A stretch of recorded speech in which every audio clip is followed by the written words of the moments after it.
Welcome to Gulfstream Park. It is Friday, February 21st, 2014. Christina Bosanakis here with our man Stephen Skaggs, and another wonderful day here. And Stephen, before we get into any of this, we've got a lot of ground to cover, but the track has been blazing fast in the last, essentially the last week. And yesterday we had a horse, Happy My Way, that he won. He almost broke the record.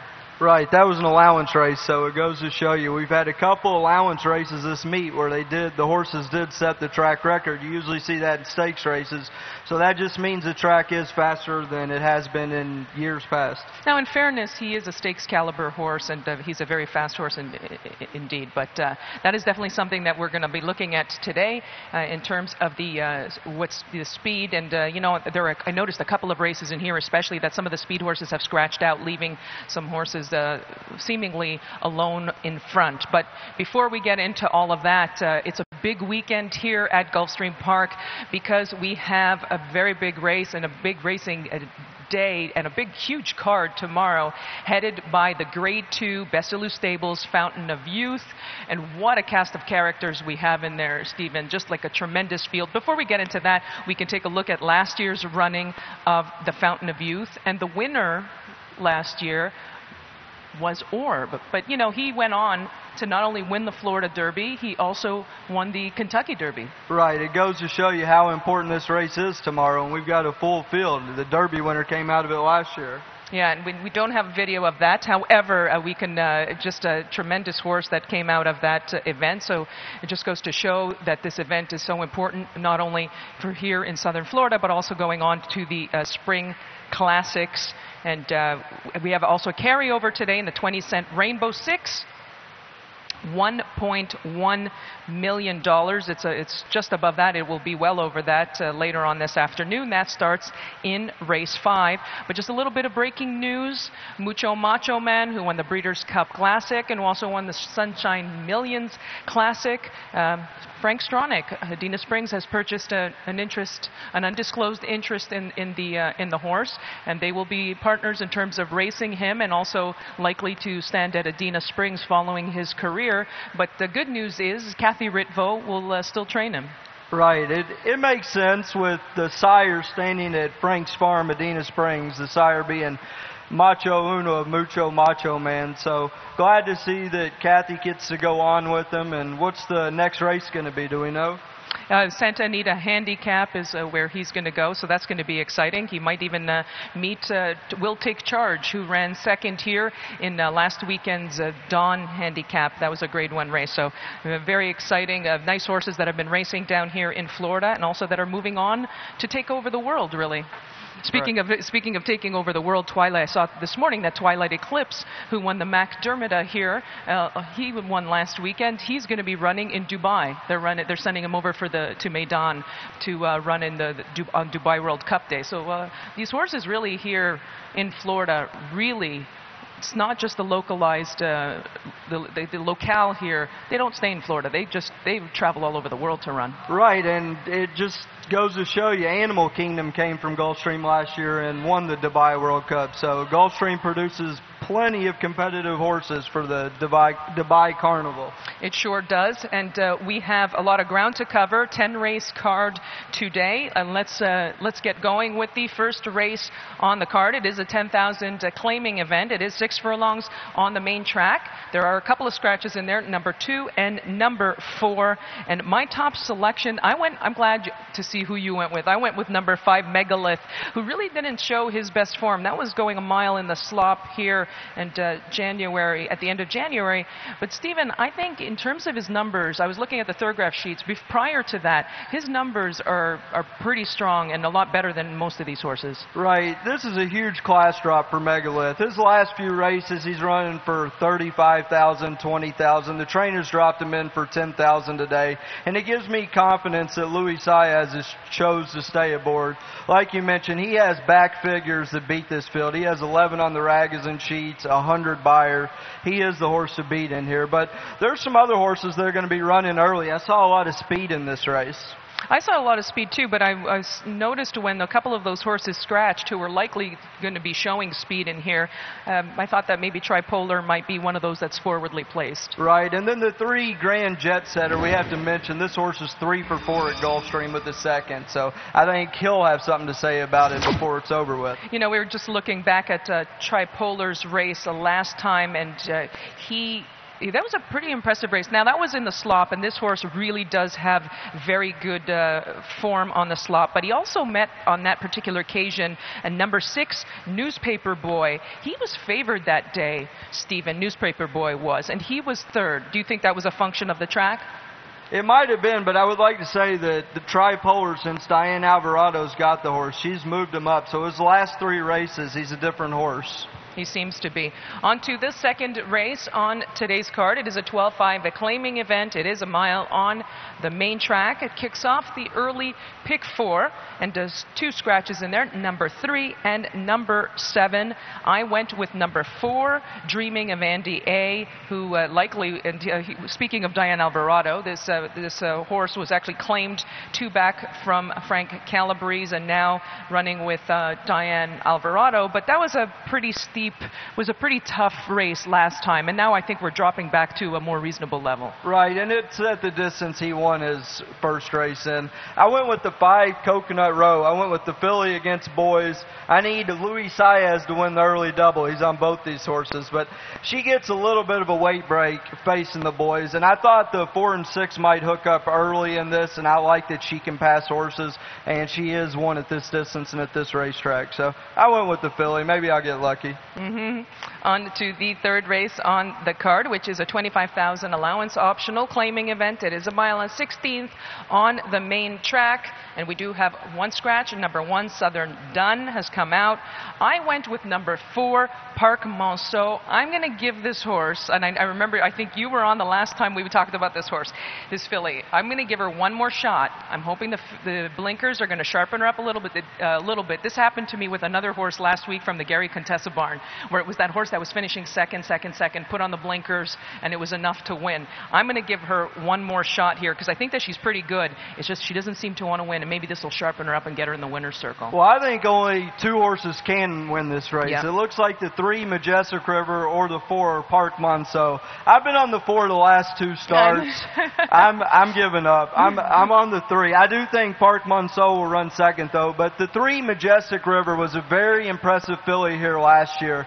I think Pletcher has her fit. I think she'll be on the lead, and I think it'll run 3-4 all the way around the racetrack. That's as good as a pedigree as you're going to see. Tempest Fugit she was a nice stakes winner herself, and AP Indy the sire, so everything you could like. I think coming off of that kind of layoff, even though Todd Pletcher can have them ready off that kind of layoff, I'm thinking I'm just going to try to beat her on this particular case. I think she's going to be over bet, and we're going to take a shot here.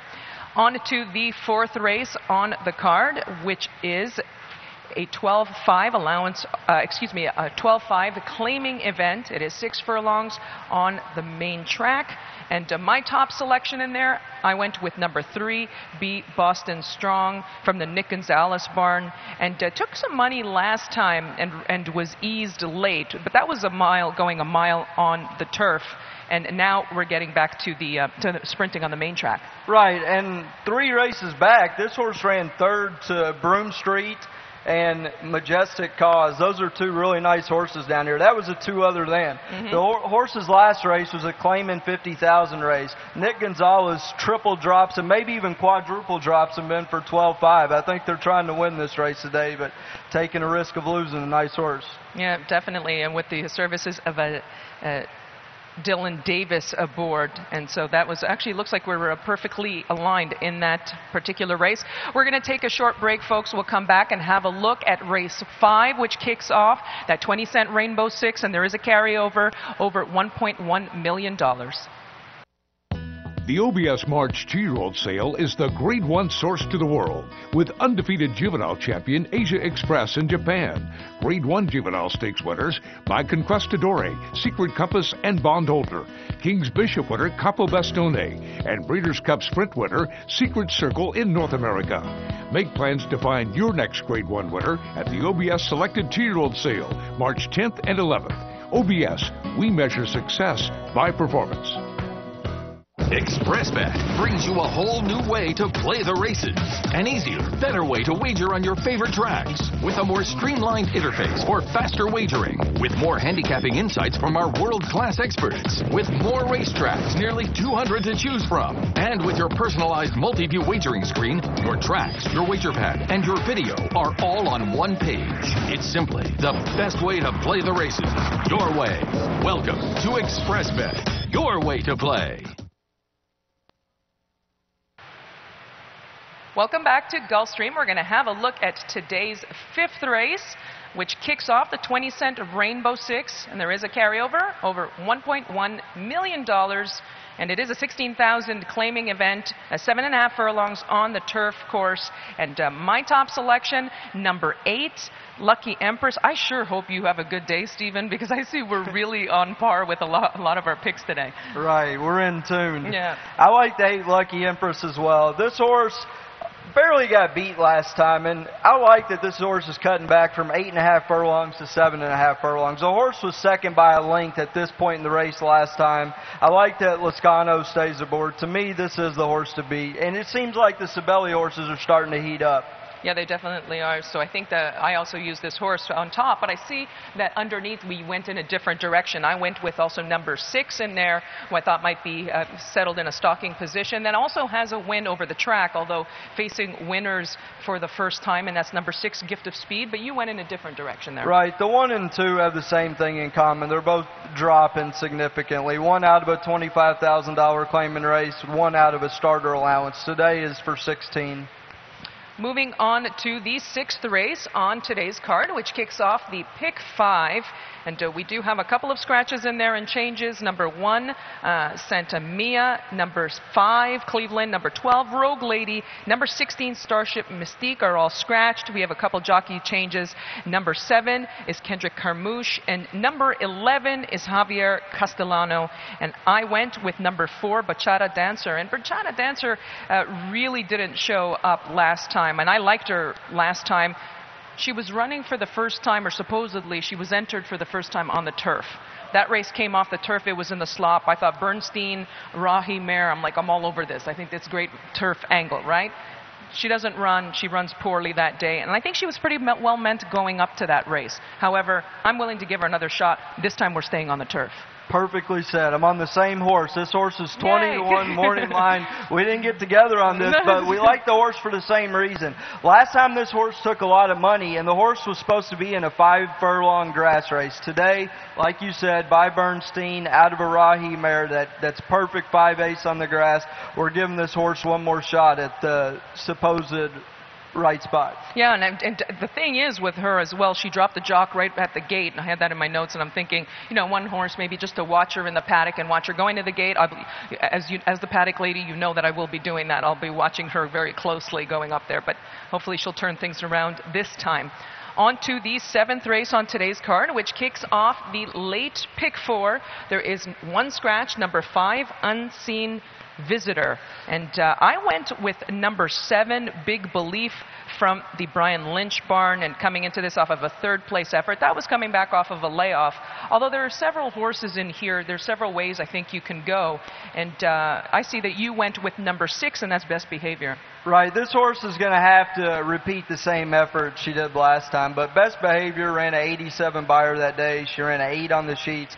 That beats this field, but that was for 20 claiming. Today is an A other than allowance, so it's sort of a touch-up in class, but she has the figures to be competitive here, and I like that she's a multiple winner. I think the 1, 6 Queens is going to take a lot of money in here, and I was going to take a shot against her, being a 5-year-old with only 2 starts and coming from a layoff. You see, I used her. I did use her on my ticket, and I saw that you didn't. I thought just on class alone, but I agree with you. That's why I didn't have her on top, because even though she might have the class edge, or she may have had the class edge, it's a little bit of a tricky situation. Though my interesting one thing to note was number 7, Big Belief, gets the services of Javier Castellano, and Javier rode Best Behavior in her last 2 starts. So sometimes, you never know what happens with the jocks and their agents and what decisions they make. However, good selections on both boards. We move on to the 8th race on today's card, which is a 35,000 starter optional claiming event. It is a 1.16 miles on the turf course. There is one scratch, number 8, and that's Baba Brett. And I went with number 2, Imagine That Mom, from the Michael Yates barn, and coming into this off of a couple of off-the-place finishes. However, that was in grade 3 company. I'm with your horse again. This horse is 10-1. I don't know how we keep coming with it, but Imagine That Mom is the fastest horse. 79 buyer, 14 on the rags and sheets. She's the fastest horse in here. A horse I'm interested in, the 1, Hurricane Pass. Has had a good Gulfstream. She's had 3 starts down here with a win in 2 seconds. But if you notice, all 3 of those races were scheduled on the grass, and the weather had it that they were on the dirt. She's been competitive there. Or I say he, the 3-year-old gelding by Artie Schiller.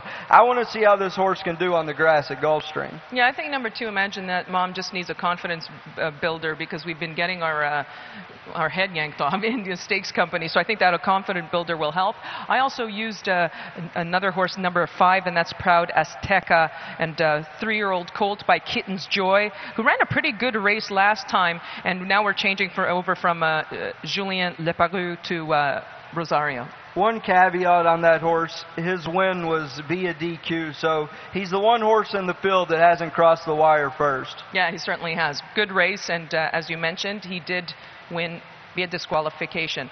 On to the 9th race on today's card, and it is a 62.5 allowance optional claiming event. It is a 1.1 miles on the turf course.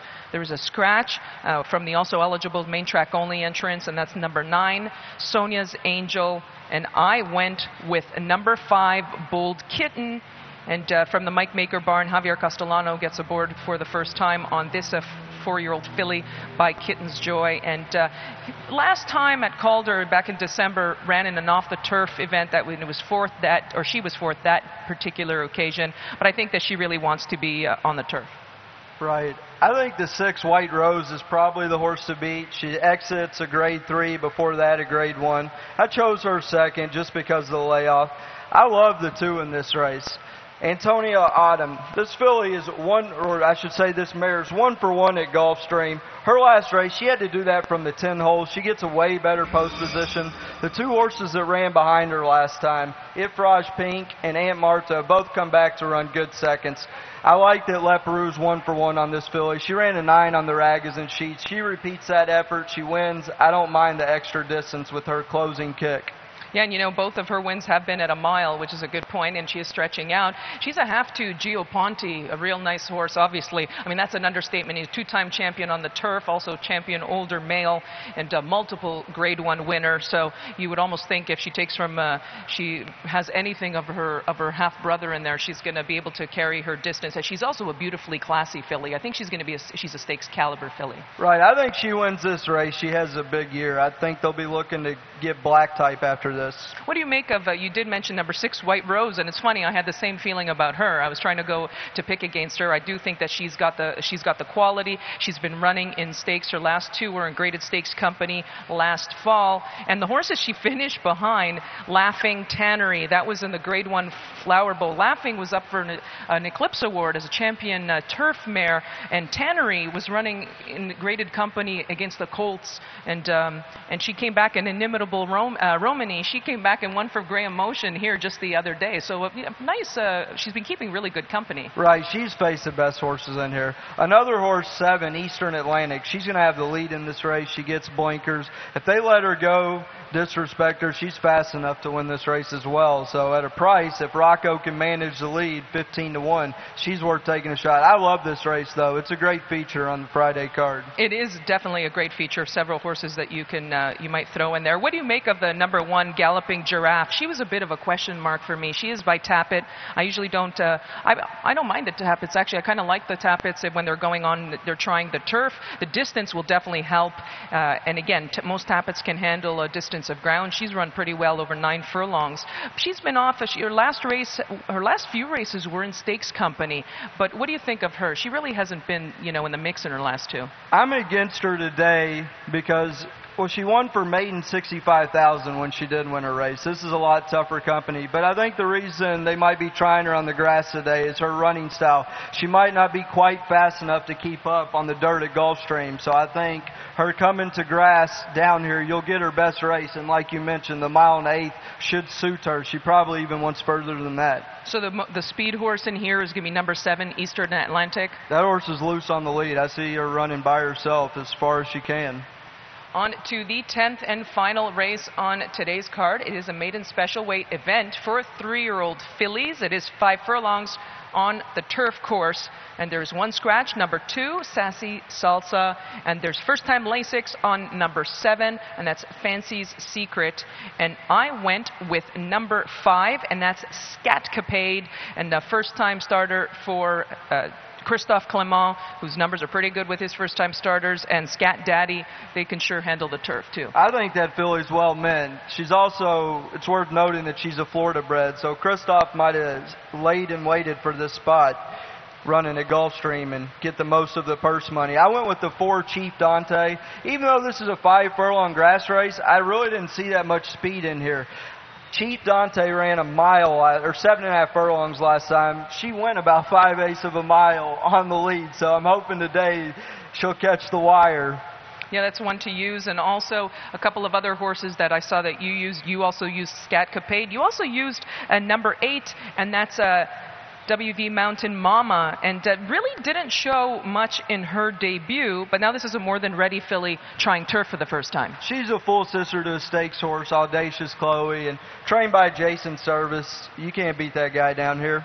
Yeah, that's right. And now I noticed that you hadn't used, or I think you hadn't used number 1, Lovely. She seems to be a pretty fast filly. She's trying turf for the first time as well. And she took some money last time. She was 3rd. I think that she might be able to move up on the turf here. And she's also changing barns from Alan Iwinski to Jimmy Jerkins. Jimmy Jerkins about 25% first time with. She's definitely going to be competitive in this spot. Yeah, it is a nice race to cap off the card. We always like those maidens on the turf. And that's it for today's card. As I said, we do have that carryover today, and it starts in race 5 for the Rainbow 6, and it's over $1.1 million right now. But looking ahead to tomorrow, Stephen, because we're not going to have you on here tomorrow, and we're going to have our man Mike Welsh from the Daily Racing Forum. However, a couple of horses. I saw Ride-a-Luke yesterday. He's running in the Canadian Turf Handicap. He schooled yesterday. He looked magnificent. Now, he's been off since August, but he just looked unbelievable. I think Contessa has that horse ready. I was here watching him school. I thought he looked perfect. He most recently went 7/8 and 122 up at Palmetto, so I think he's in this race to win, and I think he'll be best fresh. I'm also interested to see the Devon Adele. I want to see Only For You. She's 3 for 3. You know, I love Only For You, too, and Todd Pletcher has 2 in that particular race. He seems like he has 2 in every race tomorrow, but Only For You's running, and also Stop Charging Maria. Now, with Only For You, she comes out of the 3 hole. You've got Stop Charging Maria. She's outside in the 8. They both look like they have some speed. Tactically, what do you think? Who's going to be up front? Only For You. Only For You. And you see, and that's where I'm going. That's my top selection. In the Fountain of Youth, who's your top pick? I'm going with General A-Rod, Mike Maker, Javier Castellano. I think he gets a perfect trip, and I think he's going to run well. Well, I think also with Commissioner being on the rail, and also top billing, and he's way out there, I think in post 12, is that's correct. You know, that kind of, it's a little bit of a disadvantage, and there's not I mean, other than Wildcat Red, and like, who's going to be showing speed in there? Right, Wildcat Red coming out of a 7-furlong grade 2 here, Will. And I think Top Billing is the best horse in there. He's going to have to be a great horse tomorrow to win from the 12 hole. Yeah, I know. That's a really difficult post. Also, Almost Famous is in there. He's going to be showing speed as well. I think it's going to be a little bit up. Again, the way the track's been playing, I'm almost, thinking that you might have picked the horse in there that is going to relish this type of surface. However, it is a really, really nice field. We also have a couple of guarantees tomorrow, and that is in the late pick 4. We have a 200,000 guarantee, and in the pick 5, it is 100,000, and so much happening here at Gulfstream. Thank you, Stephen, for joining. Thank you, Christina. And Ron Nicoletti will join me in just a few moments, and he will be with me for the rest of the afternoon. Folks, stick around. Majestic Hussar at the top of the stretch. They went 3/4 in 1:08 and 4. Orb is third and closing in at the top of the lane. It's Violence in front. On the outside, Orb comes after him. Majestic Hussar is at the rail. Orb runs by Violence. Orb has taken the lead. And Orb on the outside has won the Bessie Lou Stables Fountain of Youth.